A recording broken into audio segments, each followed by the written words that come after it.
But yeah, welcome to the podcast, our first ever podcast ever at the Rangatahi podcast. And basically, this is our first ever episode, so if we muck up, please forgive us because we're fairly new to this game. Well, I am, and yeah, we hope you get a whole lot of wisdom and knowledge from this podcast. Our very first sponsor, we have Snap Fitness New Brighton. Man, such an awesome gym. Plug out to Masi over there. He's the man.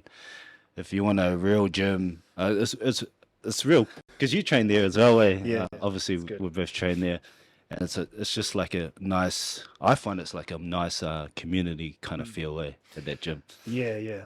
I think it's like what Masi kind of envisioned for a gym to be like. You know, like everyone's quite open and honest, and everyone's quite chatty, especially the cleaners. You know, she's quite cool as well. So. Yeah, she's always out early. I still forgot her name. But it's just Masi always just coming around, high fiving the boys and everyone. There's a good vibe there. So most of these other gyms, I won't speak too much about those gyms. But such an awesome gym. But if you haven't signed to a gym and you're on the east side, Snap Fitness New Brighton is the place to be. If I ever see you there, say what's up because that's what we're all about. Chirp. Right. You got to be there early though. Yeah. So across from me, I have here Tana. We've been friends for I don't know, lost count. Been gym buddies for a long time, and we've been working together for over 6 years. But you've been there for a while now. But I'll let you introduce yourself. How you want to introduce yourself and about your mahi and what you do for our people. Yep, sweet. My name's Tana. Born and raised pretty much in Christchurch, and I've been working with enabling youth for 12 years, coming up 12 years in October, I think. And I've known you for probably like 10 years, 11 years. Although, when I was like 16, I knew about you from like the boxing scene and stuff like that. So, your name always hovered around the kind of boxing area as well for many years. But I've been working at enabling youth for about 12 years, and it's kind of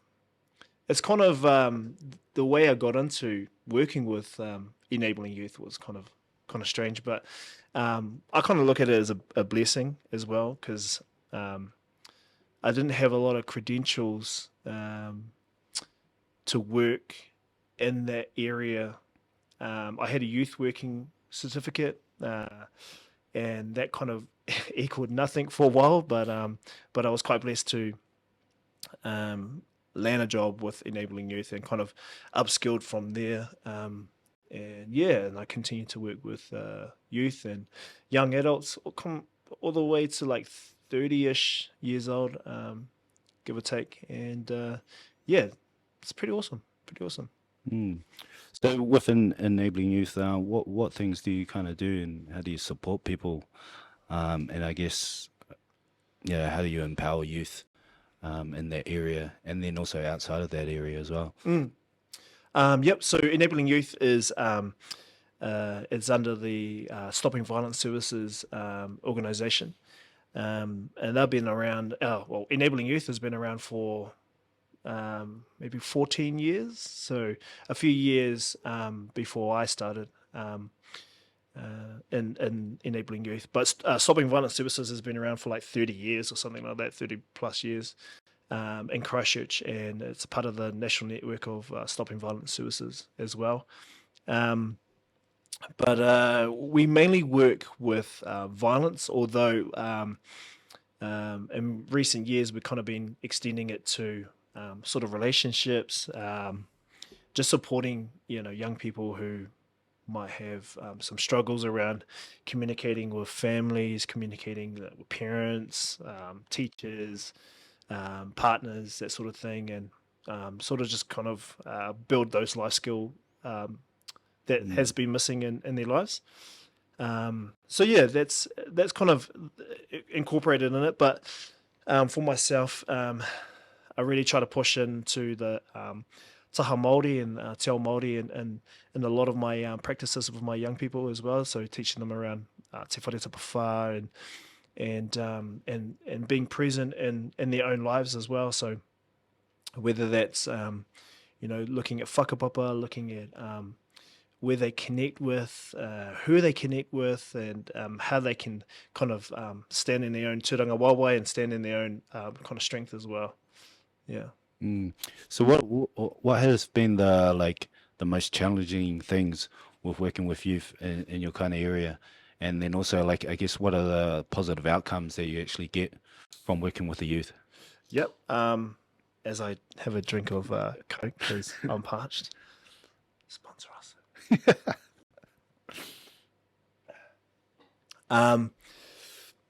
Some of the struggles for young people, it kind of varies, like, and it can be anything really. It can be, not talking to parents, to how do I keep a relationship positive? Because a lot of the young dudes I work with, mainly are male. They don't have a lot of male role models in their lives, and so I've been working with a lot of young people who come from like single mother households, and the struggle with a fatherless generation is like insane. It's insane, and so I think part of that is is like who is going to fill that spot. And for me, it's not filling up. I don't feel like I should fill that spot as a worker working with young people, but actually just giving them the advice that their fathers should have given them. I think that's really important for their own growth, and seeing a man that can actually communicate with someone else. Yeah. Because that's really important. Because a lot of young people, a lot of young dudes, kind of communicate with their fists, and so it's kind of teaching them to like actually use their words if they're not happy, express why they're not happy, how they can get happy, that sort of thing. So yeah, it varies, and it can be anything. Nowadays it can be anything, and I think that's part of the dynamic of working with young people. And that's probably why I've been working for 12 years with young people, is because every day is literally different. You go to work and you go, okay, I've got this person, I've got this guy. And then, no, he doesn't want to talk about this. Oh, he wants to talk about gaming, or he's like, so it just changes. You get some young dudes who get into mischief. You're like, man, last week you were telling me that you're hanging out with your parents, and now you're doing this. It's like, it kind of changes depending on the weather too. But it changes all the time. But it also must be rewarding, and you must get some positive outcomes from the youth. So what are some positive things that, where youth has actually done like a 180, like, and you might see them later on outside of the program, and their lives are completely changed. What do you think like helps them make that 180 switch? Does it just like come from the program, or do you reckon that it sort of has to come in their own time? I think it's my experience is it's been both. Sometimes you get young people in who have been referred or sent to us by the schools, and they do not want a bar of like wanting to change. Don't even, some of the young dudes don't even think they have an issue. There's no issue. And that has its own problems as well when you're kind of trying to engage with a young person who thinks they don't have any issues at all. Life is perfect, type of idea. But I think for the majority, it's or the majority of the successes, I guess you can say, it's just those little tiny nuggets of like, man, I shouldn't have yelled at mum. I should have said this instead. And that kind of I guess reflection is like, that's the start of something else. When you get a young person who constantly yells at mum or constantly yells at their teachers, and then they there's that light bulb that goes, I shouldn't have yelled at her. I should have just said, get out of my room, or please can you leave me alone? Like, that's when you go, this guy's finally getting it. He's getting the idea that, you don't need to like yell and swear and explode. It's you can say minimal words, but it has a lot of power in it. Yeah. So just those little self-reflections. Obviously, you get some amazing stories with some of the young people who come through, and their lives like drastically changed. And it's not like, I did this, Yeah. because that's never the case. That's never the But case. surely that's what you want to think. Hey, I did that. I made that change. Nah. But it's cool when you see some of the dudes who come back and they're like, "Oh, bro, I'm doing this. I'm a builder now." I'm like, "Damn, Yeah, how old are yeah, you?" And they're like, "24." I'm like, "Oh man, it makes me feel so old because I saw you when you were 14." Yeah. Type of thing. So that kind of hits home a bit. But it's just those small things. I think those small things are the biggest ones, and the majority is when they kind of question their own actions. I think Yeah. that's like, and if you can capture that, if you can hear that when you're working with that person, you go, they got it. Now then, I can start to challenge these other things. Like, hey, bro, what did you mean when you said that you did this to the teacher or to your schoolmate? Is that actually respectful? Is that like something that you want to carry on doing? Then you can kind of target these other areas, but that other stuff kind of happens secondary to that light bulb moment. Yeah. And I guess hearing those like positive things from working with the youth, I guess, does it make you feel like, I must be in the right place, like working in that kind of field? I am kind of making a difference, for the youth coming up. You saw. It varies, eh? It varies, eh? You get those hard days and you're like, it's just like hitting the wall. I know that you'd feel it as well. It's like, man, Yeah. not doing anything with these dudes. They're just not listening. Yeah. But that's the thing with youth. Like every day is different. You get some young dudes who are keen and they're like responsive, engaged, and you got guys that are just like, I don't even want to be here today. Yeah. Fair enough, brother. You fair got to enough. challenge them. You got to challenge them, mate. Yeah. You understand, it is pouring out with rain. They're croaking, their parents bring them in. You're like, I get it, bro. I get it. You just want to be in the bowl at home. So overall, like when you first got into this line of work, like working with youth, what actually made you want to get that step into working in that kind of field? That's a cool question. I think just my own life, eh? Like I have my hero and my role model has always been my mum. I'm a mummy's boy through and through. Shout out to mum. Shout out to the mums. But it's it was her that kind of pushed me towards that. Now she works with works at probation. Yeah. So she works for the Department of Corrections. She's been there for like 15, 20 years. Wow. But yeah, so she was the biggest motivator. But I came from, that sort of no dad life, and that presented the challenges. We talked about it earlier about the challenges of having no dad, and so vital for a young man to have a role model that's a male. In this day and age, it's vital, so they can see what a man can and can't do. Yeah. With respect to the other people in the whare. Yeah. No, so obviously I got my phone here so I don't forget some of the questions. But we've got here, what are some ways to promote positive mental health among young people? We're going to go back to snap fitness for a little bit.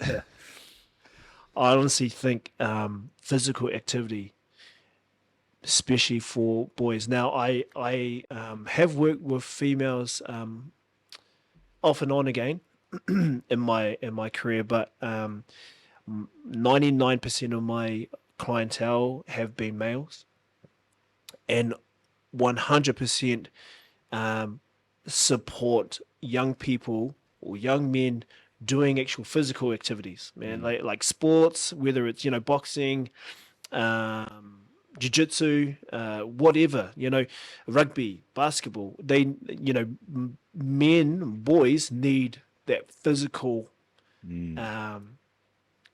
challenge. Yeah. And I think going back to Snap Fitness, man, just a wee story. I had a young dude. He wanted to do some fitness, and we looked at the his whare tapawha, and looked at the different aspects, tinana, hinengaro, wairua, whānau, and one of the things about my young man was that he didn't do a lot of physical activity. And I said, well, bro, I go to Snap Fitness. Would you be interested in going there and just having a go at weights, and I'll support you, or train you, and so you don't injure yourself and stuff like that. And I cleared it through Masi, and Masi was on board, man. The beauty about Masi, and hopefully you have him on the podcast, is that he has a heart for the young dudes, the young people out there. He's always yes, bring them in. Yeah. Don't worry about paying. Don't worry about any of that. Just bring them in. Yeah. Let them taste. Let them see what it's like to be in a gym that's supportive and wants to see them get challenged, but in a healthy way. And through that, I think that's the start. If they can get physical challenge, that's the start of a healthy, I guess, mental health, but a healthy lifestyle. Like, we need that challenge as men. Yeah. That's the number one thing. But then these other things, we talk about the the tinana, whare tapawha. You got your tinana, hinengaro, wairua, and whānau. All these four things are all connected, and they all need to be hit.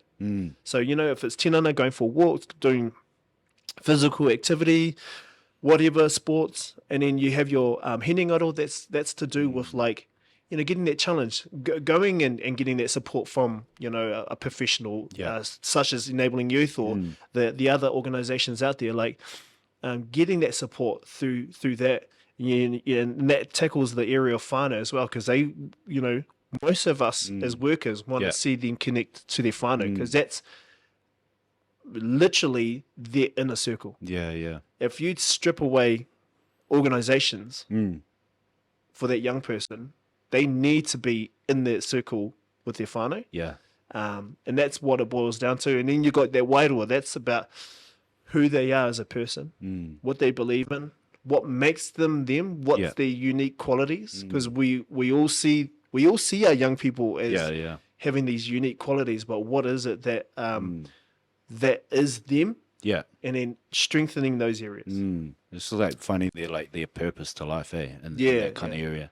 But also with the physical, man, I just find, like, for myself, like, that's why a lot of, like, guys that are addicted to drugs and stuff like that, they sometimes turn into gym junkies, because, like, when you're working out, these endorphins kick in, it's just like a drug. It's a feel good kind of drug. Yeah. And it's just like that kind of feeling, like, after a workout, you just feel good. Like, the good thing about it is, like, people kind of replace drugs with this gym. But the good thing about it is the endorphins are free, but you just got to work for it, So it's like, and it takes you to another place, so it can fill up your area of your wairua as well. Just like after work, like, man, taking you to like a kind of another dimension, for a bit, and just releasing. I just feel like it just helps release your problems and stuff like that. And like, I find, like, for us, like, we train every morning. Like, I feel like just about every morning, 6 days a week, I feel like I'm filling my cup up first, so then out of my overflow, I can work with the young people. I find if it's the opposite, if I'm not training, not looking after myself, I'm trying to scrape out of the barrel, trying to look after these young guys, and I'm not giving them 100%, So, like, I'm making sure if I, at 100, and now my overflow looking after the youth, then I'm giving them more than they're worth, a lot more. That I can give if I'm not looking after myself. And that's just not in the area of, like, you got to make sure it's after all the four dimensions are strong. And so we teach te whare tapawha within our program as well. So It's very key, and sometimes we're teaching that over multiple sessions, eh? Oh, you, Uh, yeah, you have to. yeah, yeah, It's like a lifestyle. You have to like, and 100% support and agree. Well, I totally talk with that idea. Like you can't if you're not great in your own whare, yeah. how can you support someone That's else's? right. Yeah, And not saying that we got it all, yeah, and we're the answer, but it starts with us. yeah, If we're workers working with young people, and we're in a tough situation, how can we yeah. snap out of that Be and on point. refocus on Yeah, someone else? We need our needs have yeah. to be sorted first. And so 100% agree, like that feeling that you feel after a workout, whether whatever your goal is, if you're seeing, if you want to push the heavy weights like you do, No. or if you want to do more reps and lower weights like myself, then whatever it is, like it doesn't matter as long as you fill that cup up. And it could be other things. It could be the hahi, it could be karakia, it could be just meditation, it could be whatever you find that is going to make you connect and think of others. Because at the end of the day, we have to be selfless in order for them to be selfish. That's the thing. We look at selfishness as a negative, but it's actually we're trying to work on ourselves, and so we have to support these young people to be selfish, Yeah. to work on themselves, and so we have to be selfless in order for them to get what they need from us and from what we provide to them. Yeah, yeah. So 100% agree. All right, following through, we've got how can parents or guardians best support their children's well-being? Tough stuff, eh? Yeah. Yeah. I got a beautiful wife and 3 tamariki, but they're not teenagers yet. And they're still in primary and kindergarten, and so I haven't personally been presented with that sort of challenge, because it is different. Workers to parenting, Yeah. way different, Yeah. way different. And so I know you got you got teenagers, you're in that line as bracket, well. yeah. Yeah. So but yeah, from I guess from a worker's point of view and like working with whānau, I think that communication is one of the biggest fallacies. It's one of the hardest things that I think parents have, is like being able to hear your young person talk. Yeah. And I know that a lot of whānau want to do that. They Yeah. want to hear their kids talk, but then sometimes it's not what they want to hear. Yeah. And it's like, so I think one of the things, and speaking from my own experience as a young person, and my mum dealing with me, because, she was the one that kind of laid the law. But one of the things I think is just being there for them, Yeah. wherever they are. Love, unconditional love, and it's very hard to say that. It's easier to, it's hard to do, but it's easier to say. But unconditional love is I think one of the most important things. Is, if you're struggling with your young person because they're not talking, not sharing, being disrespectful, it's coming to a point where you have to communicate. And in order for that to happen, though, the environment needs to be a balanced environment. Yeah. AKA, it might not be at home. It might actually have like a mediator between the two parties type of thing, if it's very intense. But for the small things, I think it's just hearing your kids and having that unconditional love for your kids. Yeah. I know it's hard, parents. I know it's hard. I'm a parent myself, and man, I scratch my head at my kids. I'm like, how do I reach these kids?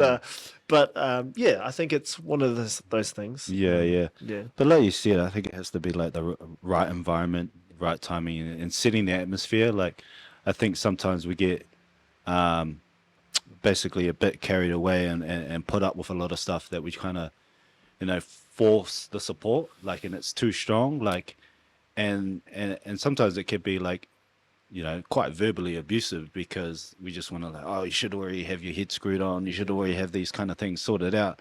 But I find what kind of helps is like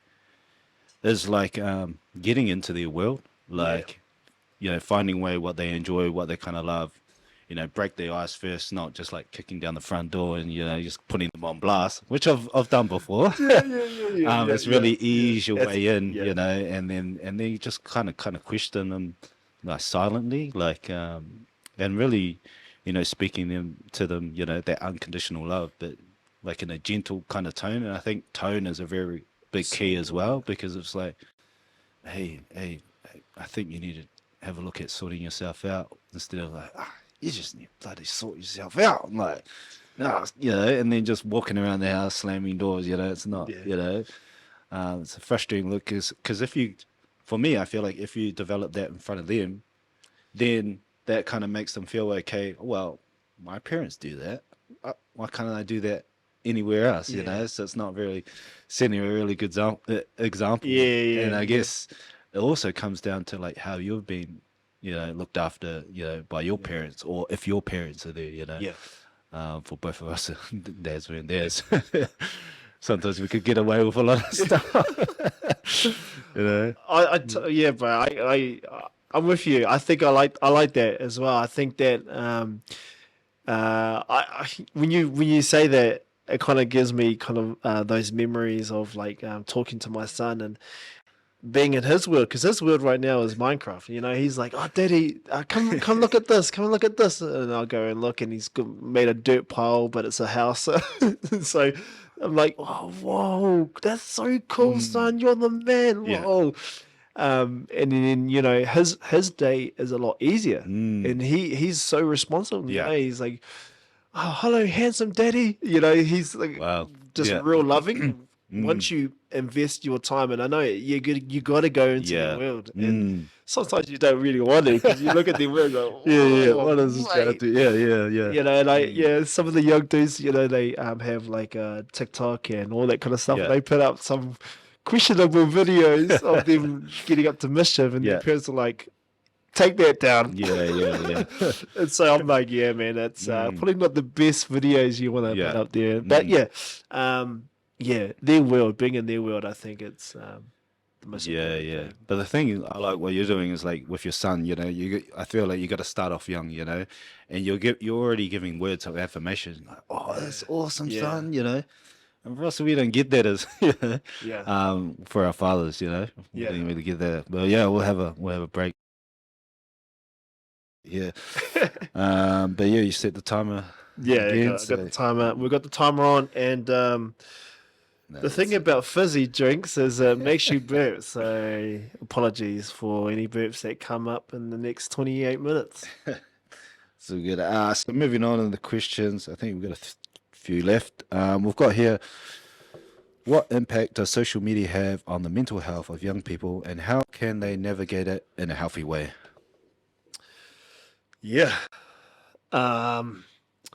So social media, I had this conversation with my external supervisor last week actually. Just around social media, like the importance of social media, and my view was like, you know, one of the best creative platforms ever is social media. Unfortunately, for a lot of parents and a lot of people who might not agree, it is one of the most amazing tools that we have at our, our dispense. But the reason why I say that is that you can connect with anyone in the world. I don't know if you remember when we were young. I was actually talking to Lesh, my wife, about it a few days ago. I told her, one day I didn't really tell you this. You gave me like a timetable of when you're gonna call my house line, and I was looking at the time, and it was like it was like meant to be at 8 p.m. and I was like looking at the time, I was like, oh no, 10 minutes. I was on a bus and I had to rush back just to get that ring. So yeah, the thing about like social media is that like you don't have that problem. Yeah, yeah. You've sent a message Mm. literally to anyone in the world, and they receive it. Like Yeah, I got yeah. friends and I got my mate in Canada. I got one of my bros up north. Like you just send a message and they get it. Doesn't Mm. matter how far they are. Yeah, yeah. They're gonna get your Mm. message. So I think that's the beauty about social media. However, I think young people have used it in a different way as well. Mm. Yes, they can connect with a lot of people, you know, Yeah. that they associate with. Sometimes they don't even know, Mm. which is a little bit scary. Um, but uh, the most important thing about social media is safety. Like Yeah. what you put up there is up there. Mm. And I've had a young dude put up some, like I said before, like some questionable content um, on his TikToks. The reason why why I know is he told me, Yeah.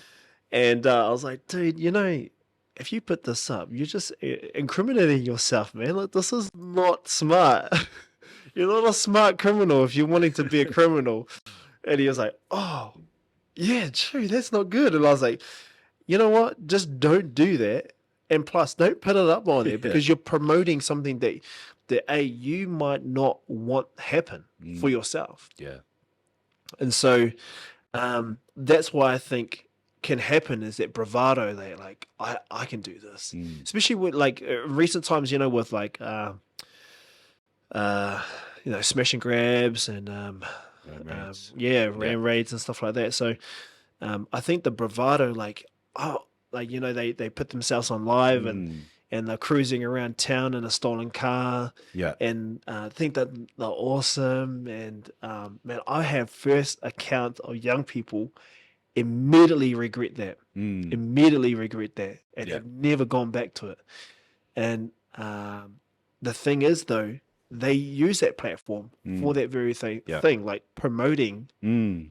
that kind of discord Yeah. out there. Mm. And it's like who's going to be the next person to do something crazier? Yeah, yeah. And that's the kind of stacking that we're kind of Mm. seeing as well. Yeah, but it's kind of like bragging rights, eh? Like, Yeah. you know, oh yeah, I did this, you know, because some of the young people I also work with, it's like, oh, how many cars have you stolen and all that? Yeah, oh yeah, $1,000, you know, and stuff like that, and say they got all this money and stuff like that. The sad thing is, it's like, well, what do you got to show for it today? They're just like, well, I bought lots of clothes, drugs, alcohol, you know, stuff like that, but just like they're still in the same place. Same You place. know, clothes get old. We know that when we buy clothes, 2 weeks later, it's boring now. But you know, that's that.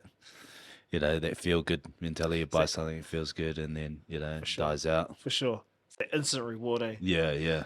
And then a long Mm. time of just But I think it's just like because of social media, it's like how they it's the way to prevent show themselves to other people. Like, look at me, you know, I can do this, you know. And I think the hardest thing is now is a lot of youth know they can't get locked up, you know. So it's like they call it like, oh, I can't go to jail anyway, you know. They'll just put me on a plan, you know. Worst thing, go to Te Punuai, you know, and then get a plan to get out, and then don't follow the plan. But yeah, I think that's the rough end of because once if they don't sort themselves out by the time when they turn 18, you know, obviously Te Punuai turns into jail. But yeah. you know, I just try to challenge them in their area, you know, make the change now before, you know, it becomes a habit. As the years go on, the longer it becomes, you want to change, it actually becomes harder every year, you know, for them. But when I talk to the youth, they're just like, you know, say they're 14 and they're doing that stuff, I've still got 4 more years, you know. But like where they could actually use those 4 years to make, you know, a positive change. And even when they turn 18 and they want to, they got all that, you know, Baggage. yeah, Yeah. on them, man, like who's going to what, you know. Yeah. Well, you just, you know, ran raided my shop, now you want to work? Yeah, yeah. You know, so it's like, it's tough. So it's like, you know, we all got to do our part, but then they're also talking about like, you know, camps and stuff like that, eh? You know, boot Yeah, camps. yeah, yeah. What's your thoughts on boot camps? So a few things.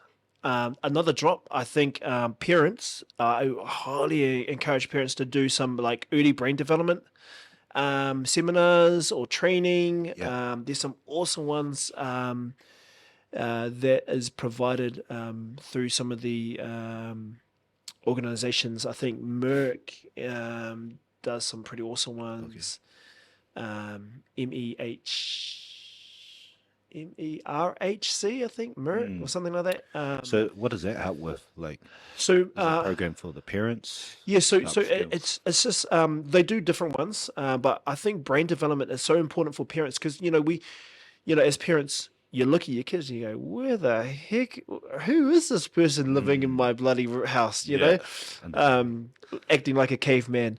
So without knowing like where they're at in their brain development, Yeah. the thing in this is something that I learned in one of the seminars, one of the early brain development seminars, is that like youth take more risks because their brains are not fully developed, Yeah, that's right. and so they don't actually think about the consequences. Yeah. And the consequences can be dire, and they don't even. It's just no Yeah, connection. yeah. Especially for males, I think it's later Especially on. for males. 25 or something like that? Yeah, Fully yeah. developed and Yeah, we're a little bit frontal slower cortex. than the females. And that's okay. But it's so like we talk about the prefrontal cortex and stuff like that in the seminars and stuff. So highly encouraged for young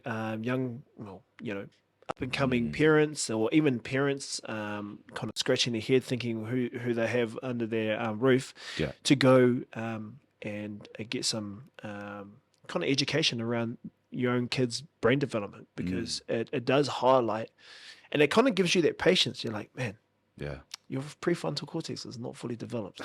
So I'm gonna just take it easy with you. Yeah, But yeah. buddy, you need to listen. So Yeah. it kind of it gives answers to the wondering of why my kid's like this. Yeah. And I guess like sometimes it might not click then, but like the years later, because I remember stuff that like older adults and role models like telling me stuff when I was younger, and I'm like, and then when I'm older and I have kids, I'm like, I get it now. That's why they were telling me that, Why didn't I listen to them, Yeah. I think that's the beauty, you listen to the old heads that have come up. Like, granted, you and I both didn't have dads, but we had some male role models that's in our lives, and I definitely had quite a few male role models in my life that I did look up to, and they'll be like, hey, bro, you shouldn't do this, and I sometimes didn't listen, and it was an egg and stuff like that. So only now that I do realize, definitely that Yeah. just a little Becky. Yeah. But going back to your like looking about the justice, youth justice, and what kind of implications that has, like camps and stuff like that. I don't know. It depends on what it looks like. Like a boot camp can sound pretty fun, like pretty like interactive. Yeah. Or it could be rough. Yeah. And you're just a number. I don't know. But what I would say is that there's a lot of questions that need to be answered by our youth justice system around consequences. Like, I don't really want to see our youth go to prison. Yeah. Or go to Whiunui or all these different things. But I also don't want them to get a slap on the wrist and go on and carry on doing what you're doing. Like, then, and I don't know what their balance is, but there needs to be some sort of equal balance, because part of that is there are victims involved, and some of these victims have passed away from some of the activities that young people have engaged in. So we need to realize that with our actions, there are consequences, and if our young people don't understand consequences through their parents, or through whānau, through our justice system, where are they going to find it? They're just going to keep going deeper and deeper, and then it's too late. And like you said, you turn 18, and hope to God that you get to 18. For some of these young dudes that get up to some of the mischief that has been, circulating our news media. Mm. Is like, you hope that gets 18 because some of them don't, Yeah. That's right. unfortunately. So, but what happens when they turn to that age? Yep. I don't know, but Mm. it would be interesting to see what our governments, whether it's national or Labour or Yeah. whatever, what kind of implications they're going to put in place Mm. to answer those questions, because a lot of our people, a lot of the Aotearoa are wondering, where's the consequences? Yeah. But are the consequences going to be too much? Yeah. And we need to find that balance, I think. Nice. All right, moving forward, we got how can we reduce the stigma around mental health for young people? It's changed, eh? It's changed, Yeah, it's changed a lot. In the 90s, growing up, I don't know if you got this a lot, but boys don't cry. Yeah. That was the thing. Boys don't cry. We don't cry. Suck it up. Yeah. Suck it up. Harden up. I'm very careful with my own son, and like I said, like before, it starts at home. Yeah. I'm very careful with my own son. I let him cry, and it sounds funny, but I let him cry, and then there's a point where you go, okay, did you understand why you got hurt? Yeah. And so you're opening that package up.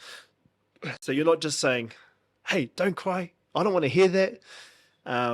So that's a stigma that has sort of died down a bit as we kind of develop and understand that mental health is quite significant, and especially to do with like suicide, the suicide rate, and depression, anxiety, all these different mental illnesses that have kind of erupted in our society. I think it's the stigma now is probably just around, where do we find that support? Where do we find the help? And that's where you and I, the other organizations that are out there, that's where we have to put a hand up and say, we're here to help. Yeah. How can we help? Is our service appropriate for you? Yeah. Do you think you need our sort of support, or do you think you need the support of da da da da da? Yeah. That's where I think those kind of answers will come from. But I'm actually quite happy with the way stigma has kind of changed in a way that it's okay for boys to cry. Yeah. Yeah. This is fine. It's fine. Yeah. So it's like that's the main thing, is like networking as well, like making sure we connect, and that's the reason for this podcast as well. Is just seeing what other services are out there, who's willing to jump on the podcast and really see what everyone else is doing. So like hearing about what you're doing for our rangatahi and our youth is awesome, because I'm in that field as well, so I know the challenges and things that come up in this field. But overall, how do you think we can like impact the youth, or as we're heading to a close, what's the overall thing we could really help with our youth today?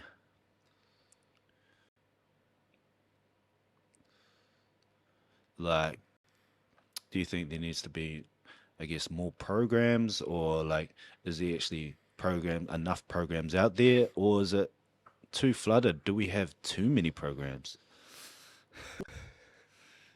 If you're looking for funding, it's flooded.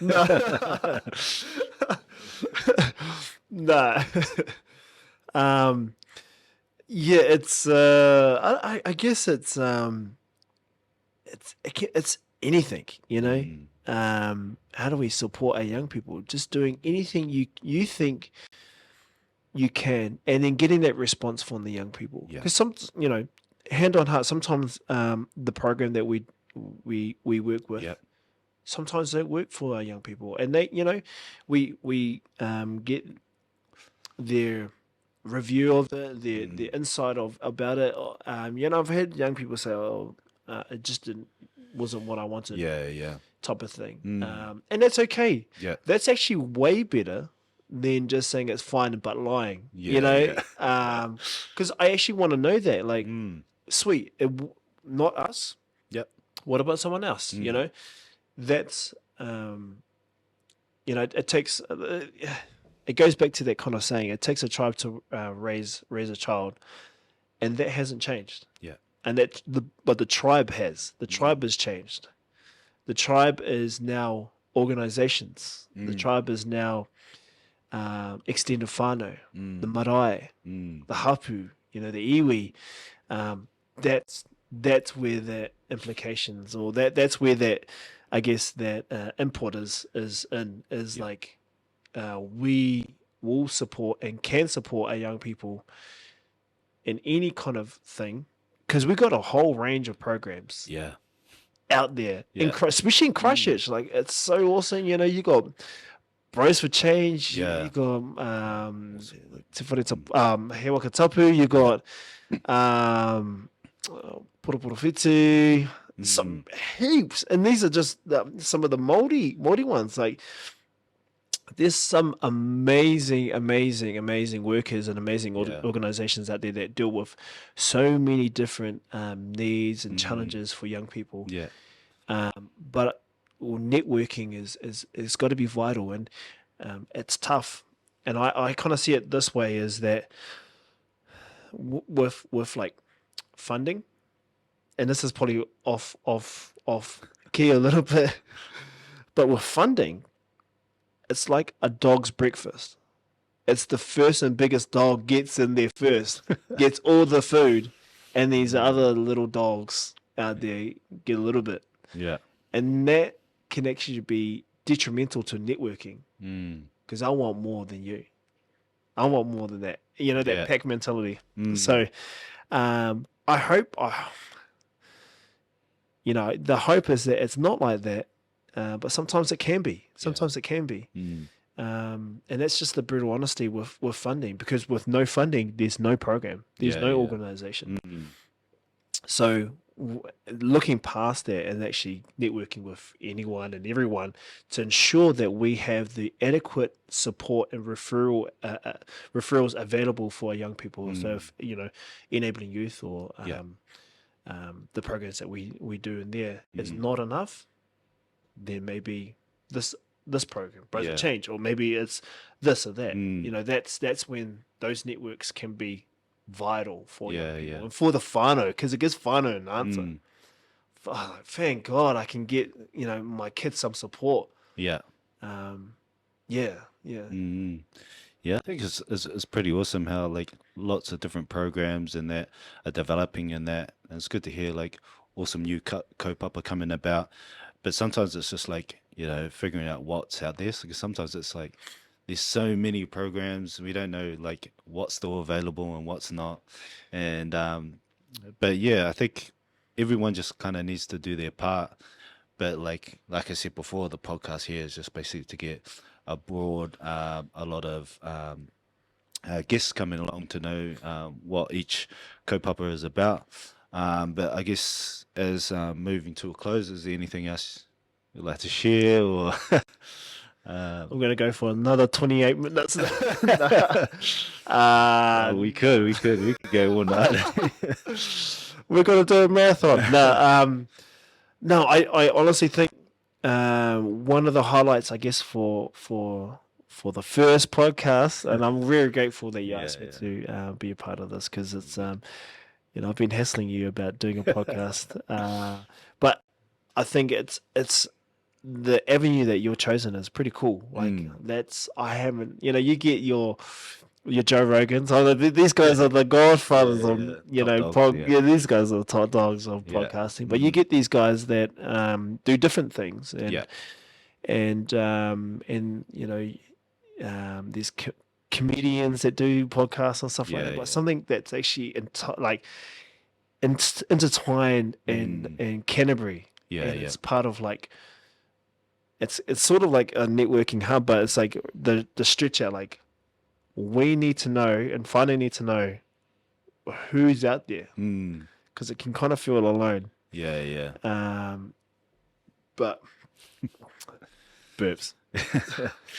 Yeah, man. Overall, I just want to say thank you for coming along to the first podcast. Supporting the grind, supporting my outrageous thoughts up. and plans, and but yeah, it's an honor to have you here, and really taking the time away from your family to talk about what you're doing for our young people, and about, because you're developing a new kaupapa, or that's already developing and running at the moment. Yeah. So we're running that alongside. So the cool thing about Enabling Youth is they allowed me to run my own program called Tuano, which is a sort of a more culturally appropriate program looking at mentoring with any kind of young person. They don't need to be Māori to do this sort of support and mentoring, but it has a Māori kaupapa to it. Yeah. But we can save that for another time anyway. Yeah, but, we'll have to probably get you on again when things change and you become the top dog. Oh, hey, no. But yeah, shout out to you, brother. 6 years ago when I was when you used to train me at the Lions gym, and I was like, man, this guy's wasting his talent here.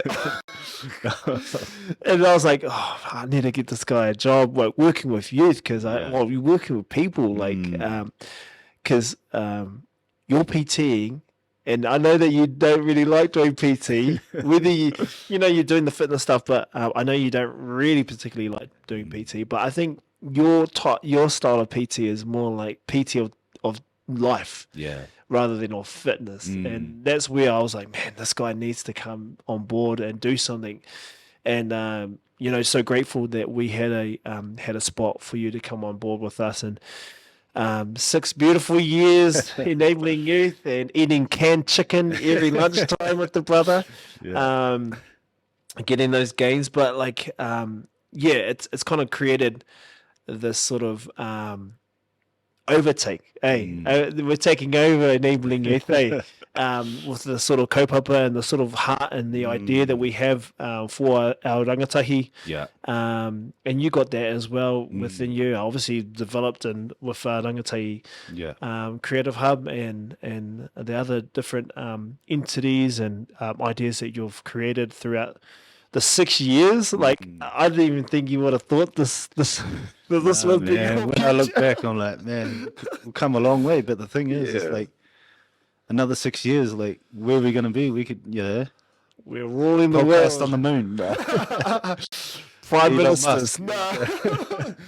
It's good. It's good. I think it's the right way. Good, man. Appreciate to have you.